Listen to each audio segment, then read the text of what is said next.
राज्याचे ग्रामविकास मंत्री जयकुमार गोरे व सातारा जिल्हा बँकेचे संचालक शेखर गोरे यांच्या भगिनी सुरेखाताई पखाले यांची दहिवडी नगरपंचायतीच्या उपनगराध्यक्षपदी बिनविरोध निवड झाली।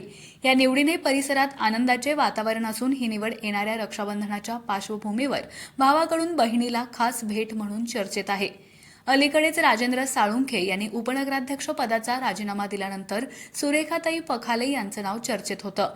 मुख्याधिकारी संदीप घाडगे यांच्याकडे त्यांच्या नावाचा एकमेव अर्ज दाखल झाला होता। छाननीनंतर तो अर्ज वैध ठरवण्यात आला। उपविभागीय अधिकारी व पीठासीन अधिकारी उज्ज्वला गाडेकर यांच्या अध्यक्षतेखाली झालेल्या बैठकीत सुरेखाताई पखाले यांची बिनविरोध निवड जाहीर करण्यात आली।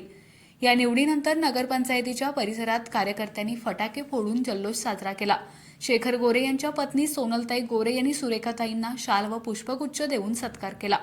यावेळी नगराध्यक्ष नीलम अतुल जाधव, नगरसेविका मोनिका गुंडगे, वर्षाराणी सावंत, सुप्रिया जाधव, राणी अवघडे, नगरसेवक विजय जाधव, शैलेंद्र खरात, धनाजी जाधव, रुपेश मोरे, राजेंद्र साळुंखे, शेखरभाऊ गोरे प्रतिष्ठानचे अध्यक्ष राजेंद्र जाधव, माजी सभापती अतुल जाधव, राष्ट्रवादी काँग्रेसचे तालुकाध्यक्ष बाळासाहेब सावंत, दत्तात्रय घाडगे यांच्यासह प्रतिष्ठानचे सदस्य व कार्यकर्ते मोठ्या संख्येने उपस्थित होते।